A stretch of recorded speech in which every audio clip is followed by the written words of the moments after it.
Good morning, students. Today we are going to study about the physiological factors which determine the speed of an individual. So there are many physical factors which determine the speed of the person. So first of all is the muscle composition factor. Okay, so muscle composition are of two types as I told you earlier. It is a fast twitch muscle and slow twitch muscles. सो जो fast twitch muscles होती हैं ना, ये ज़्यादा जल्दी contract और relax कर सकती हैं. देयरफॉर ये ज़्यादा स्पीड प्रोड्यूस करती है for a short interval of time. तो जो भी हमारे स्प्रिंटर्स होते हैं, जो छोटी रेसेस लगाते हैं, उनकी जो मसल्स होती हैं ये फास्ट ट्विच मसल्स होती हैं and they produce more contraction and relaxation. Ultimately they produce more speed. Another one is slow twitch muscles.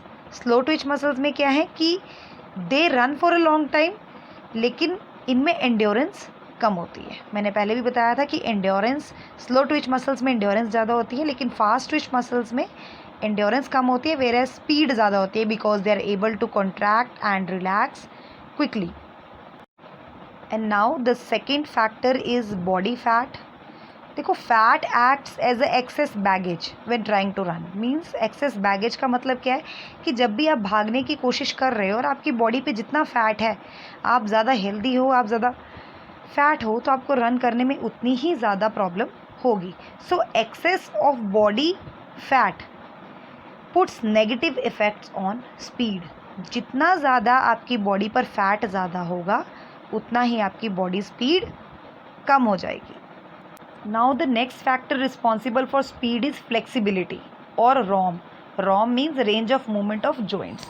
कि मीन्स आपके joint कितना ज़्यादा मूव कर सकते हैं.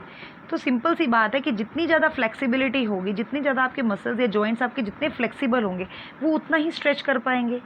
तो whenever you are running और आपके मसल्स अच्छे से मूवमेंट पूरी दे सकते हैं, तो मीन्स उतना ही बड़ा आप कदम रख सकते हो for any running.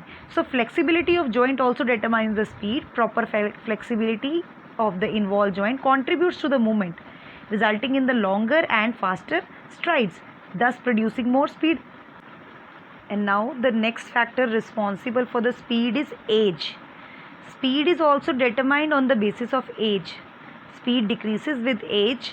Young people have more speed than the age one. तो जैसे कि आप यंग हो, आपकी स्पीड ज़्यादा होगी, एजिलिटी ज़्यादा होगी as compare to old people. तो जितने ज़्यादा ओल्ड एज होती है, उनकी स्पीड उतनी ही ज़्यादा कम हो जाती है. The next factor is neuromuscular response. Neuromuscular response का मतलब क्या है कि आपका जो नर्वस सिस्टम है वो स्टिमुलस के अगेंस्ट कितना जल्दी वर्क करता है. तो जितना ज़्यादा आपका न्यूरोमस्कुलर रिस्पॉन्स होगा, उतनी ही ज़्यादा स्पीड होगी.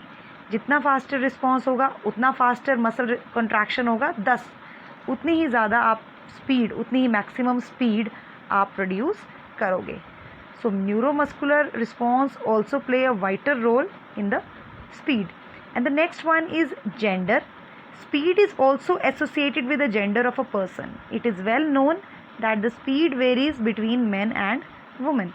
सो मैन और वुमेन की स्पीड में भी बहुत डिफरेंस होता है. Now the last factor responsible for the speed is anaerobic capacity. Anaerobic capacity means कि बॉडी की कैपेसिटी वर्क करने की इन एब्सेंस ऑफ ऑक्सीजन. ठीक है, जब हमें प्रॉपर ऑक्सीजन भी नहीं मिल रही और उस टाइम आपकी बॉडी वर्क कर पा रही है in a well mannered position, तो that is known as anaerobic capacity. तो जिस बॉडी की एनाएरोबिक कैपेसिटी ज़्यादा है, तो अल्टीमेटली वो ज़्यादा स्पीड प्रोड्यूस करेगा and that will give better results in field of energy.